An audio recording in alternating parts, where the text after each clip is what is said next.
یہ بیر خاتم کا بورڈ ہے جو نبی اکرم صلی اللہ علیہ وآلہ وسلم کی انگوٹھی حضرت ابوبکر سے ہوتے ہوئے حضرت عمر رضی اللہ عنہ سے حضرت عثمان غنی رضی اللہ عنہ کے پاس آئی تھی، اور اس کے بعد اسی جگہ پر جو کنواں موجود تھا، یہ جو آپ نشان دیکھ رہے ہیں سرکل میں، اب کنواں تو موجود نہیں، گورنمنٹ نے بند کر دیا ہے، لیکن وہاں پہ اس کنویں کی جگہ پر یہ نشان بنا دیا گیا ہے تاکہ یہی وہ جگہ ہے جو بنو عمر بن عوف کا قبیلہ جہاں آباد تھا۔ اس باغ کے مالک حضرت کلثوم بن حدم رضی اللہ عنہ تھے، جو قبا کے ایک نہایت سخی اور معزز بزرگ تھے۔ اہل قبا روزانہ آتے اور اس جگہ آ کر آپ کا انتظار کرتے، کچھ وقت گزارتے، انتظار کرتے اور پھر مایوس ہو کر واپس لوٹ جاتے اپنے گھروں کو۔ کچھ دنوں سے یہی معمول تھا۔ ایک دن پھر ایسا ہوا کہ لوگ اسی طرح سے انتظار کر کر کے واپس جانے کو تھے۔ یہ ہے بیر عزق۔ اچھا، یہ کنواں بہت اہم ہے، اور یہ کنواں اسلام سے پہلے یعنی نبی اکرم صلی اللہ علیہ وسلم سے بھی، ان کی نبوت سے بھی پہلے سے یہاں موجود تھا۔ مدینہ منورہ کی اس بابرکت سرزمین پر ہمارے سامنے ہے اسلام کی تاریخ کی ایک نہایت اہم اور پہلی مسجد، مسجد قباء۔ یہ وہی مسجد ہے جس کی بنیاد خود نبی اکرم صلی اللہ علیہ وآلہ وسلم نے اپنے دست مبارک سے رکھی تھی۔ آج جب ہم اس کے وسیع اور خوبصورت صحن میں کھڑے ہوتے ہیں تو محسوس ہوتا ہے جیسے آج بھی ان کا احساس یہاں باقی ہے۔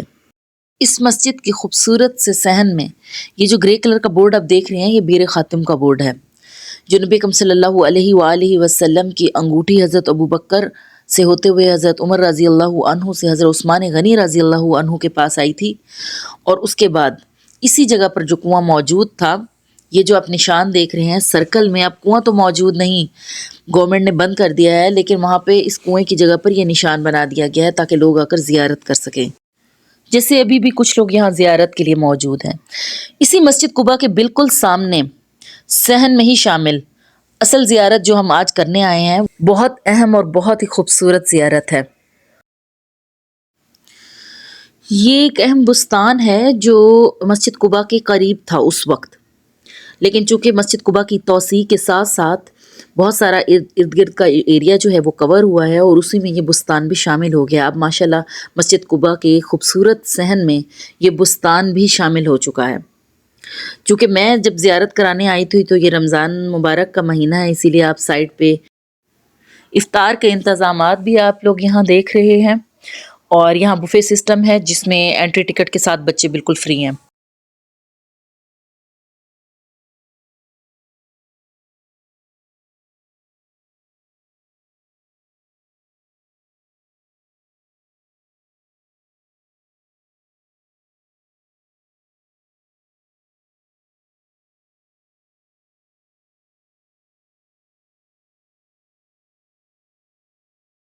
جی، مسجد قباء کے اس خوبصورت صحن میں موجود اس بستان کی کچھ انٹری ٹکٹ ہے، تقریباً 15 ریال تک، وہ آپ خرید لیں، اس کے بعد آپ اس بستان میں جا کر زیارت کر سکتے ہیں۔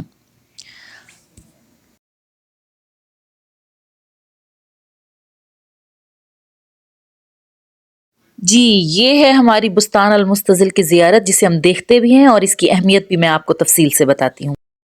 نبی اکرم صلی اللہ علیہ وآلہ وسلم سے یہ جڑی زیارت ان کی ہجرت کا پہل سفر ہے۔ جب وہ مدینہ میں آئے اور انہوں نے جہاں پہ قیام کیا، پہلا وہ باغ جس میں نبی اکرم صلی اللہ علیہ وآلہ وسلم پر سایہ کیا گیا، اور یہ ان کا پہلا مقام تھا ٹھہرنے کا۔ جی، یہی وہ جگہ ہے جو بنو عمر بن عوف کا قبیلہ جہاں آباد تھا۔ اس باغ کے مالک حضرت کلثوم بن حدم رضی اللہ عنہ تھے، جو قبا کے ایک نہایت سخی اور معزز بزرگ تھے۔ اب ذرا تصور کیجئے، جب نبی اکرم صلی اللہ علیہ وآلہ وسلم مکہ سے ہجرت کر کے یہاں پہنچے تو شدید گرمی کا وقت تھا۔ آپ صلی اللہ علیہ وآلہ وسلم ایک درخت کے نیچے تشریف فرما ہوئے، مکہ سے مدینہ تک کا طویل سفر، تھکن اور تپتی دھوپ۔ اسی دوران حضرت ابوبکر صدیق رضی اللہ عنہ کھڑے ہوئے اور اپنی چادر تان کر آپ صلی اللہ علیہ وآلہ وسلم پر سایہ کیا۔ اس سائے کی نسبت سے اسے بستان المستظل کہا جاتا ہے، یعنی سایہ پانے والا باغ۔ اب ساتھ ساتھ میں آپ کو تفصیل بتاتی ہوں، اور آپ اس باغ کو دیکھیے کس قدر خوبصورت ہے۔ آج بھی یہاں اگر رک کر خاموش ہو کر تصور کریں تو محسوس ہوتا ہے کہ یہ کیسی جگہ ہے جہاں ہمارے آقا پاک نے آ کر قیام کیا اور انہوں نے اپنی تھکن اتاری۔ جب نبی اکرم صلی اللہ علیہ وآلہ وسلم یہاں پر آئے تو بہت سارے اہل مدینہ، اہل قباء کے لوگ تھے جو نہیں جانتے تھے کہ نبی اکرم صلی اللہ علیہ وآلہ وسلم کون سے ہیں۔ حضرت ابو بکر کے سایہ کرنے کے بعد انہیں یہ احساس ہوا کہ یہ ہے نبی اکرم صلی اللہ علیہ وآلہ وسلم۔ دراصل جب نبی اکرم صلی اللہ علیہ وآلہ وسلم مکہ سے روانہ ہوئے تو اس بات کی خبر مدینہ کے اطراف پہنچ چکی تھی۔ تو جتنا تقریباً اندازہ ہوتا ہے کتنے دنوں میں ایک مسافر پہنچ جاتا ہے، تو وہ اس دنوں کے قریب اہل قباء روزانہ آتے اور اس جگہ آ کر آپ کا انتظار کرتے، کچھ وقت گزارتے، انتظار کرتے اور پھر مایوس ہو کر واپس لوٹ جاتے اپنے گھروں کو۔ کچھ دنوں سے یہی معمول تھا۔ ایک دن پھر ایسا ہوا کہ لوگ اسی طرح سے انتظار کر کر کے واپس جانے کو تھے۔ میں آپ کو تفصیل ساتھ ساتھ بتاتی رہوں گی، لیکن جہاں کوئی اہم مجھے چیز نظر آئی تو میں اس کی وضاحت ساتھ کروں گی۔ جیسے کہ ابھی آپ لوگ دیکھ رہے ہیں، یہ ہے بیر عزق۔ اچھا، یہ کنواں بہت اہم ہے اور یہ کنواں اسلام سے پہلے یعنی نبی اکرم صلی اللہ علیہ وسلم سے بھی، ان کی نبوت سے بھی پہلے سے یہاں موجود تھا، اور یہ وہ تاریخی کنواں ہے ماشاءاللہ جس کا پانی نبی اکرم صلی اللہ علیہ وآلہ وسلم نے خود نوش فرمایا، اور میں نے اس کا پانی پیا بھی تھا اور میں نے خود ایکسپیرینس کیا ہے کہ ماشاءاللہ بہت شفاف اور میٹھا پانی ہے، پیاس بجھانے والا۔ اب یہ جو براؤن اس پہ بورڈ لگا ہوا ہے، اس پہ واضح لکھا ہوا ہے کہ نبی اکرم صلی اللہ علیہ وآلہ وسلم نے اس کنویں سے پانی پیا ہے۔ اور مدینہ پاک میں بہت ساری ایسی زیارتیں ہیں جو کافی عرصہ تک ویسے ہی رہیں ایز اٹ از اپنی حالت میں، لیکن اب کچھ عرصے سے گورنمنٹ نے السیرہ ایکسپیرینس کو ایک پروجیکٹ دیا ہوا ہے جس میں وہ جتنی بھی زیارتیں ہیں سب کو مینیج کر رہے ہیں، سب کو اپڈیٹ کر رہے ہیں، وہاں پہ بورڈز لگائے جا رہے ہیں، اس کی ہسٹری لکھی جا رہی ہے۔ تو میں سمجھتی ہوں ماشاءاللہ یہ بہت اچھا کام ہے، اور اس طریقے سے جو ہے نا پراپر طریقے سے ہسٹری اور جو تاریخ ہے وہ ہم لوگوں تک پہنچتی ہے۔ یہ اس کنویں کے جو پرانے جس طریقے سے انتظام تھا چلنے کا، اس کے آثار بھی آپ لوگ دیکھ پا رہے ہیں، اور عمارت بھی اس کی کافی قدیم ہے۔ اس کنویں کا پانی ماشاءاللہ کافی شفاف ہے، اور اس کے بالکل قریب یہ جو پتے نظر آ رہے ہیں یہ بیری کے ہیں۔ اگر آپ اس بستان میں آئیں تو آپ دیکھیں گے کہ چند بیری کے درخت بھی لگے ہوئے ہیں، اور جب نبی اکرم صلی اللہ علیہ وآلہ وسلم بھی اس باغ میں موجود تھے تب بھی یہاں بیری کے درخت تھے، اور انہوں نے یہاں بیری کے درخت کے چند پتے توڑ کر کھائے بھی تھے۔ تو جس میرے بہن بھائی کو یہاں آنے کی توفیق ہو تو وہ اس بستان میں آ کر چند پتے بیری کے توڑ کر نبی اکرم صلی اللہ علیہ وآلہ وسلم کی سنت کے مطابق عمل ضرور کریں۔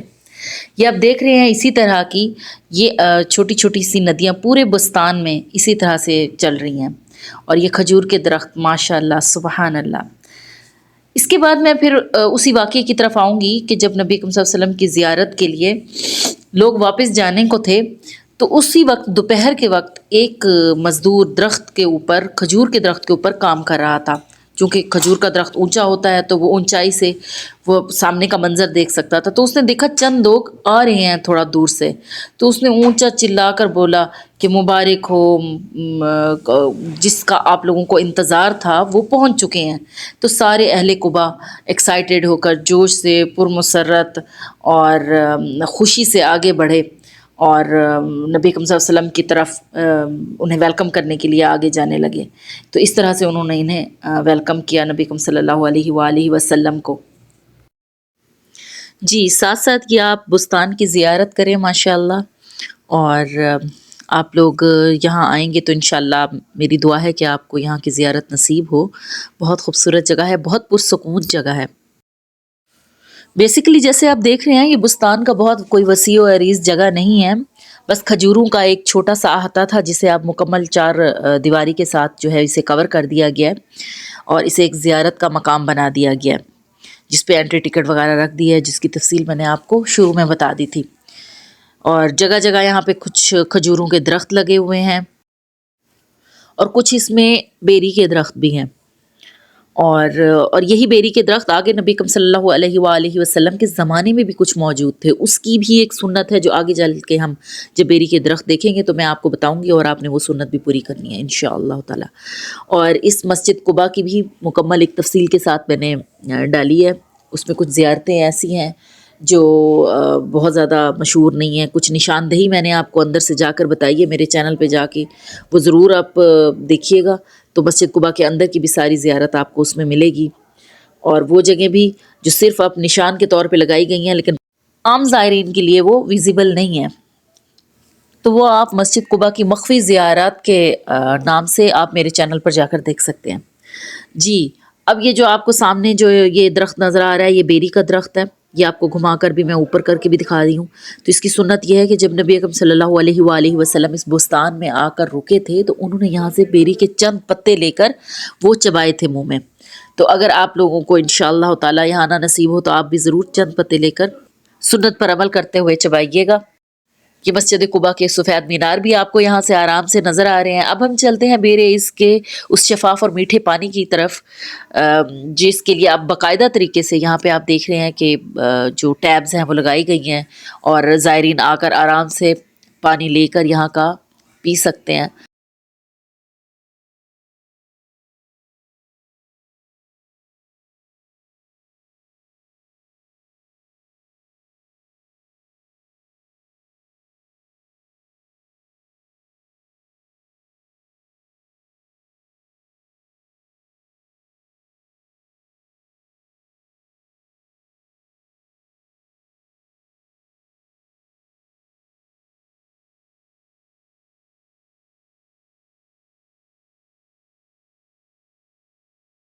اس کا بہت شفاف، بہت میٹھا اور ٹھنڈا پانی تھا. اچھا اس کی ٹھنڈک بالکل ایسی تھی جیسے روح کو تسکین دینے والی ہو. اگر آپ نے کبھی ایکسپیرینس کیا ہو کہ مٹی کے برتن میں یا مٹی کے کولر میں آپ نے کبھی پانی پیا ہو تو آپ کو اس بات کا بخوبی اندازہ ہوگا کہ فریج کے پانی اور مٹی کے برتن کے پانی کی کیسی ہوتی ہے تسکین. یہ بالکل ویسی تسکین مجھے محسوس ہوئی ہے، اور گرمیوں میں ماشاءاللہ یہ بہت سکون ملے گا، بہت اچھا فیل ہوگا اسے پی کر. یہ یہاں سے آپ کو بیری کا درخت ماشاءاللہ کافی بڑا تھا، اور یہ میں آپ کو اس کا ویو دکھا رہی ہوں. تو یہ بیری کا درخت یہاں پہ لگا ہوا تھا. جی الحمدللہ اس کے ساتھ ہی آج کی زیارت جو ہے وہ ہماری مکمل ہو گئی ہے، اور یہ بابرکت رمضان کا مہینہ ہے. آپ سب سے درخواست ہے اپنی دعاؤں میں یاد رکھیے گا. انشاءاللہ مدینہ منورہ کی کسی اور تاریخی زیارت کے ساتھ جلد ملاقات ہوگی. السلام علیکم ورحمۃ اللہ وبرکاتہ.